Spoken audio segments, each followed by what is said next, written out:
మహాత్మా గాంధీ అంటే మనకు వచ్చేది ఎప్పుడు గుర్తుంటుంది ఖద్దర్. ఖాదీ అంటే ఇమ్మీడియట్ గుర్తొస్తుంది. దానికి కారణం స్వదేశ ఉద్యమం.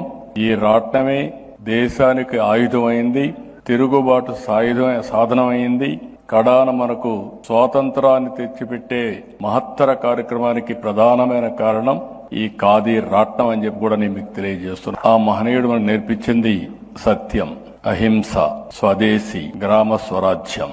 లాల్ బహదూర్ శాస్త్రి చాలా తక్కువ సమయం ఉన్నాడు గాని జై కిసాన్, జై జవాన్ ఒక నినాదం. దేశాన్ని రక్షించుకోవాలి, తిండి పెట్టే రైతులను గుర్తుపెట్టుకోవాలని చెప్పిన ఏకైక వ్యక్తి లాల్ బహదూర్ శాస్త్రి గారు.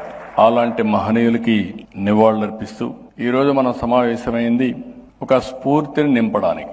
భవిష్యత్తులో నాకు ఏమాత్రం లేదు, సంతానంగానే మనకు అందరికీ జ్ఞాపకం పాత రోజులు.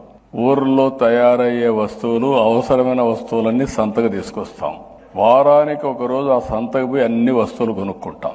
అది ఆ రోజు మార్కెట్ వ్యవస్థ. ఈ రోజు నాకు కాజీ సంత గ్లోబల్ సంతగా ఇండియన్ ప్రొడక్ట్స్ తయారవుతున్న దాంట్లో అనుమానమే లేదు.